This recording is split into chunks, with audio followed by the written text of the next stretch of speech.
Fellas, there was some big news over the weekend in both basketball and baseball. But we'll start with the basketball one. Desmond Bane was traded to the Orlando Magic from the Memphis Grizzlies. In return, the Memphis Grizzlies got Kentavious Caldwell Pope, Cole Anthony, and four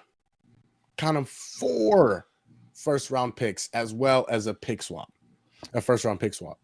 Now, this obviously was big news. This Gucci said, "Bro, killing him with that one hand." This we're gonna talk about it here in a second. This was Brian Windhorst this morning saying that now again, a lot of people are saying that the Magic gave up too much for Bane. You get, 4 first round picks, Cole Anthony, your good young guard, as well as KCP. They're saying they gave too much. Wendy, he doesn't think so. He says the Magic gave up everything they needed to for Desmond Bane. The Magic have needed more offense for a year, and it was actually a little bit mystifying that they didn't make a trade at mid-season when they had a bunch of expiring money on their books, when they wouldn't have had to give up a player beyond this year.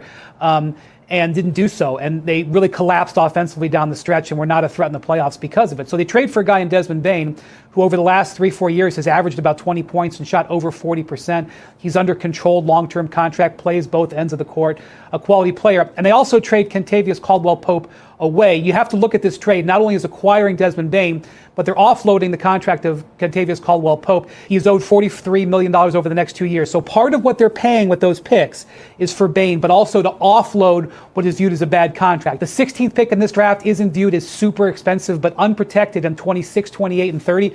We have no idea what those teams are going to be. That's a big price, but they're paying for get rid of Caldwell Pope and to acquire Bane. That's what you have to understand. So, Tone, when you look at it and you look at how much the Magic gave up for Desmond Bane, you look at, the 4 first round picks, the 4 unprotected first round picks, the pick swap, Cole Anthony, KCP. And you look also at the Magic, they need offense. They needed offense, especially in the playoffs. Do you believe, not only one, do you believe it'll be a good fit in Orlando, but do you think Orlando gave up too much for Desmond Bane? I think it's honestly hard to tell right now if they gave him too much, because you have to see it play out. On paper right now, it looks a little high. Looks like they overpaid.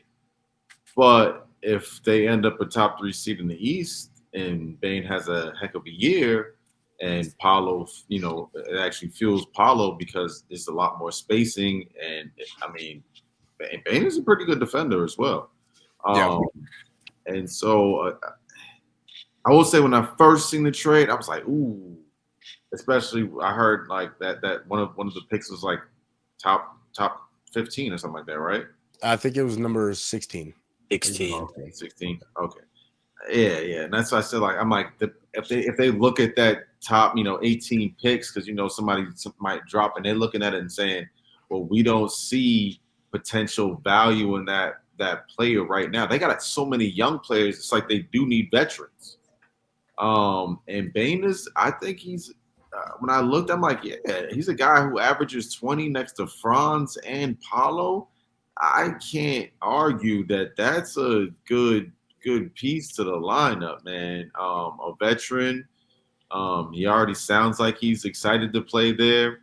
They're getting a healthy Suggs back. I think they're going to be dangerous in the East, man. And again, I'm afraid to judge it until I see how it pans out. Give them 60 games, and then I'll feel different. I'll feel better about the argument.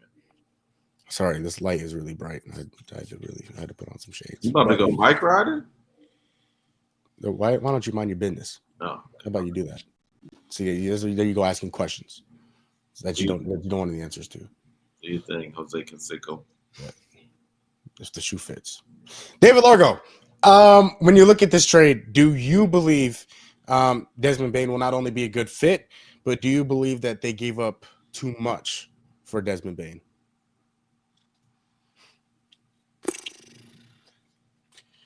I think he's going to be a good fit for Orlando. Based off of what he was in Memphis. I think that he's one of the few guards that they should have went after. They need a ball handler, and Desmond Bane can do that. Especially because I don't think that Jalen Suggs is really a playmaker. I think that he's more of an energy guy. Okay. So I think I like the pickup. I think he fits well, especially if he can shoot consistently. Now, in the first round, he was awful. But I think that that was also because he was being treated as a high profile, scorer. Because obviously Ja wasn't doing it either. So I like the fit. I think that Paulo will open his game a little bit more. Um, I do think they gave up too much for him. 5 first round picks for Desmond Bane, especially 4 of those being unprotected first round picks, um, along with Cole Anthony and Contavious Caldwell Pope. I think that that's a big haul for Desmond Bane, and it's the same thing that we were talking about with New York. And Mikal Bridges. They gave up 5 first round picks for Mikal Bridges, and a lot of people deemed it as this is a win now move. And this is exactly what this is for Orlando. Obviously, Boston will not be in the running next year with JT out with that Achilles. Especially now that they're going to have to get below that luxury cap. Um, Kristaps is probably gone. Drew is probably gone. They won't be the juggernaut next year. And I think that leaves the East open. Obviously, we'll see what Cleveland does. Indiana isn't going to go anywhere, but I think that it was open. And if you wanted to be in the East and make a move, now is the time, and they did. Um, However, I think they just overpaid because of it. I am going to answer differently than both of you. I'm gonna say that they gave up what they needed to give up for Desmond Bane. Desmond Bane. Gucci says the 2028 and 2030 pick are going to be good. I don't know. I don't know because I think the Magic are going to be good for the foreseeable future. And that's one of the reasons why I gave up, or I believe they gave up what they needed to give up, which is fine. Gucci also says that I'm ready to talk about baseball, and indeed I am. Indeed I am. I do have my shades on. I did wear these playing baseball. But nevertheless, appreciate you, Gucci. I think they gave up what they needed to give up because when you look at it, Paulo Banchero, 25, or what is he? He might be even younger than that. I think he's younger. I think he's 23 maybe. He definitely isn't 25. 22. Oh my gosh. I was going to say, I'm pretty sure he was one and done in college. He averages what, about 26 next season? He's going to, Woo. I mean, this is insane. Paulo Banchero is 22. Franz Wagner is 23. Desmond Bane is 22. I'm sorry, 26. These guys are going to be good for the foreseeable future. When you look at it, they have a big 3 now in Orlando. And not only do they not have to give up too many key pieces to their big 3, they have guys around them. They have Goga Batate, who was very, very good in playing his role last year. You still have Jalen Suggs, who is coming off an injury. You still have Mo Wagner. You still have Jonathan Isaac, who, if he can stay healthy, is one of the best defenders in basketball. I'd get rid of him to go get a stretch big, though. Which is very feasible. But when you look at it, these guys are young. These guys are going to be good for a long time. And especially when you look at next year and the juggernaut that is the Boston Celtics are going to be missing their best player. The East is wide open. Wide open. Because D-Lo, as D-Lo calls them, the fraudulent Cavs, who knows what they're going to do? The Miami Heat, we're going to talk about them in a few minutes. Who knows what they're going to do? The Pacers obviously are going nowhere. The Pacers today, right now, I might say, even going into next year, is the best team in the Eastern Conference. Not to say it. Oh, yeah. I mean, the championship. At this point, I don't care what seed they are, and I think both of you agree with me. What seed they are the best team in the Eastern Conference because of what they've been able to do in the playoffs the past 2 years. But it's wide open, and there's no reason the Magic can't go out and compete with every single one of these teams in the East.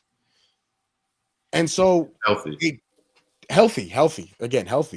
But that is, I think they gave up what they needed to give up to go and get a third guy to go along with Franz Wagner and Paolo Banchero to make them a legitimate championship contender.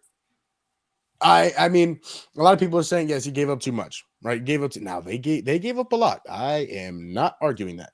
They gave up a lot. They gave up Cole Anthony, one of the young, very, very good guards. They gave up KCP, who could help them win a championship, who's a role player who could help any team win a championship.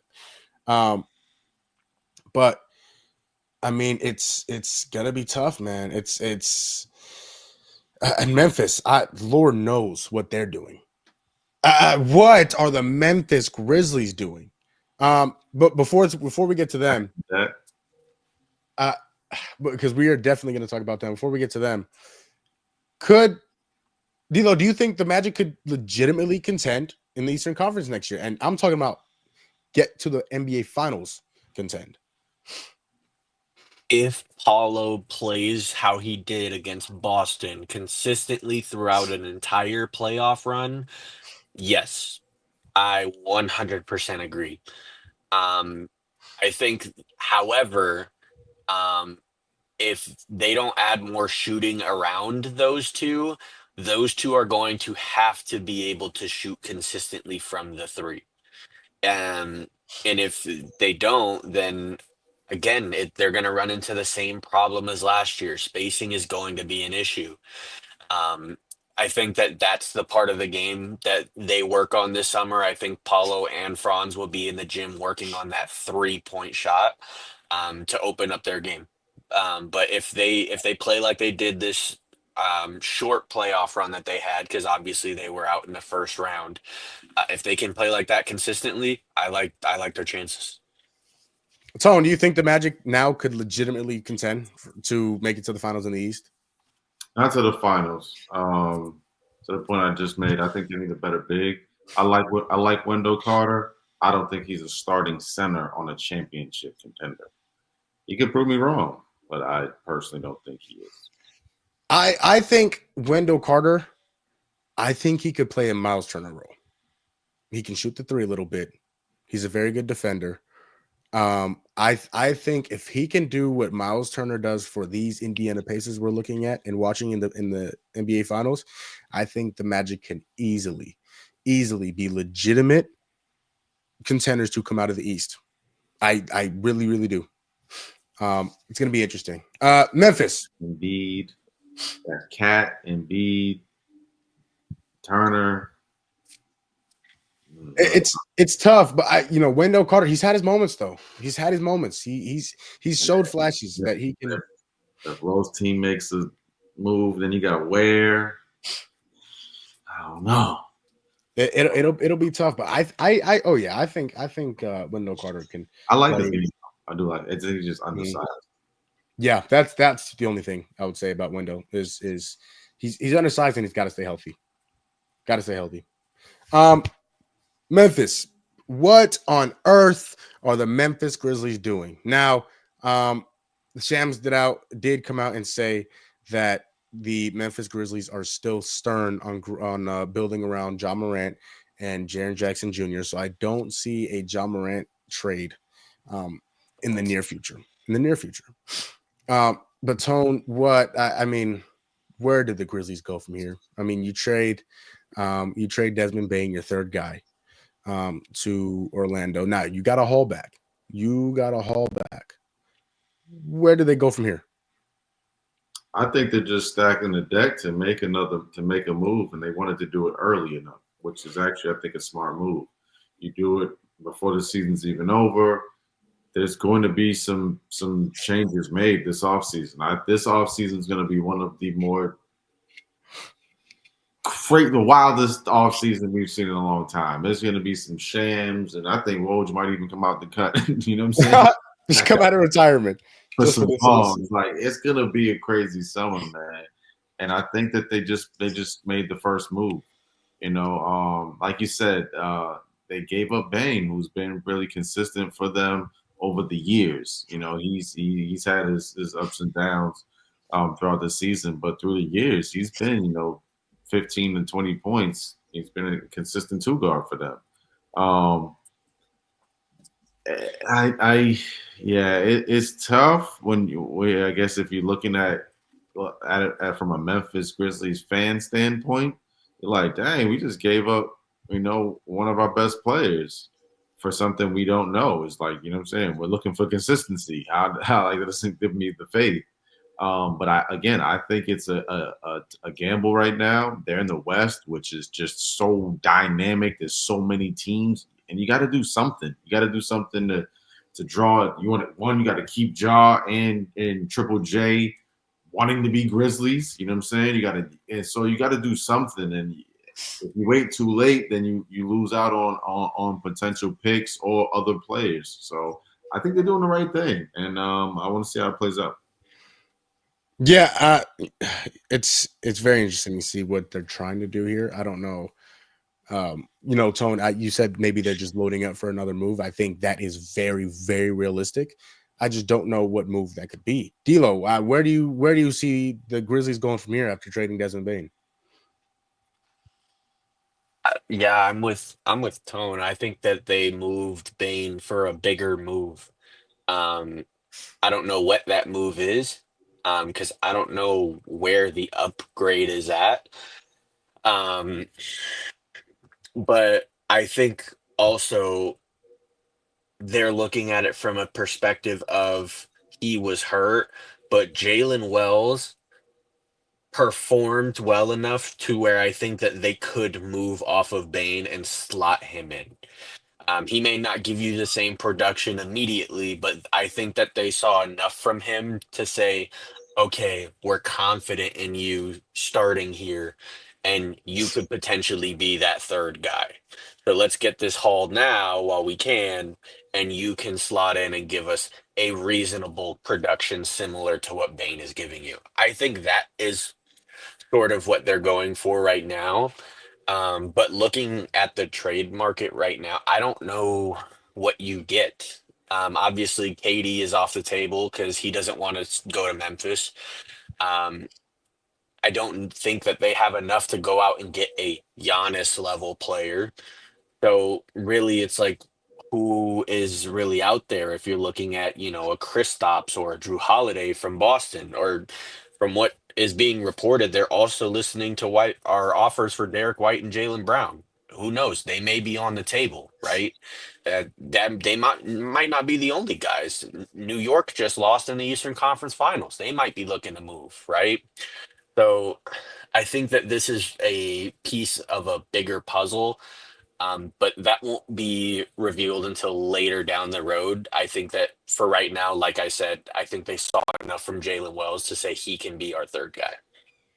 Yeah, Jalen Wells was, and to Tone's credit, Tone really has really kind of mentioned Jalen Wells a lot because his game this throughout the season, because his game fits a championship contending team. He can shoot the three ball a little bit. I think that's where he needs to improve the most, though. But he is a ridiculously good defender. He is, he has the body to do it. He has long arms. He's a big body, right? 6'7". He's a long wing defender. He can guard the SGAs. He can guard, the guards, the Anthony Edwards, the Devin Bookers. Like he can guard those type of guys and give. Now he may not stop them because I don't know if anybody can stop those guys, but he was going to definitely slow them down and force other players on those teams to have to go and win those games for you. But when you look at it, D'Lo, and you kind of mentioned it, I can see them making another move. I just don't know where. Maybe a Jaylen Brown. If the Celtics are really willing to get off of Jaylen Brown, I can see Jaylen Brown going over to Memphis and really having an impact, slotting him right into that three spot, along with those other guys, with Triple J and Zach Edey and Jalen Wells and John Morant. I think Jaylen Brown could fit into that situation. But again, there's only so many guys that you can really go out and get. You're not going to get a Giannis, right? You're going to have to give up. Jalen Wells will no longer be a Memphis Grizzly if you really want to go get Giannis. KD's off the table. He doesn't want to go to Memphis, and we're going to talk about him here in a few minutes. But if I'm the Memphis Grizzlies, I don't know what move you want to go get. I don't know who you want to go get. They're looking at, like, I guess, Class A level players. I think that they could go maybe get like a DeMar DeRozan, the Zach. I was about to mention those guys out in SAC. Brandon Miller, Jaime Hasquez, and like a player to me who has to be out there that is kind of weird. Nobody's even trying to get is Imani Bates. He's been killing in the G League for the past 2 seasons, and he's not getting the opportunity that I feel like he deserves in Cleveland. And Cleveland has a stacked roster. So why not go give up? You probably give up 1 draft pick and go get Imani Bates and gamble on him for a season and see how he performs. Now, again, that's not a championship type move, but it's a step in the direction on the West Coast that, like, you got to do something, because it's tough over there in the West, man. It's tough. Yeah. No, it is. It is. And Imani Bates is interesting because I'm with you, Tone. I don't think he's gotten the opportunity he should get in Cleveland. I don't know how willing Cleveland would be to get off of Imani Bates just because of his upside and what he's been able to do. Like you said, what he's been doing in the G League. But I think that is an interesting piece. I'm trying to think of some other pieces you can maybe go out and get. The other team that I was going to mention is Utah. Lauri Markkanen's out there. Colin Sexton is out there. Jordan Clarkson can come off the bench and score. There's some guys out there, and they're rebuilding. The Wizards are shopping Poole. The Wizards are shopping Jordan Poole. Yeah.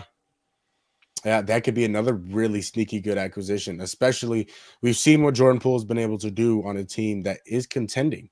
I mean, in my opinion, he was the second best. He was a third best player on the Championship Warriors team in 2022. And so if you put him on a team that really needs somebody to go score and he is not the number 1 scorer, I think that's the biggest key. If there is a guy over there, I'm talking about you ball down the game is closed down the stretch and you have a guy to go get a bucket, Jordan Poole can be that number 2, number 3 guy. We've seen him do it before, and he's helped the team win a championship to do that. So if you go and give him an opportunity to go win a championship playing behind, a couple of stars, he can absolutely have an impact. I would also like to think that some of those Pelicans over there are on the table right now. CJ, Zion, yeah. Herbert. I don't know if anyone will take a DeJounte Murray coming off an Achilles, but Herb Jones is over there. I think Trey Murphy is untouchable for them, but I think he should be. He should be. I think so, but yeah, there's a lot of teams out there that could make a move. Even San Antonio, I think they actually have too much value. Like, they've got players at the end of their roster that are too valuable. They might need to let some of them go so that they can get some value back.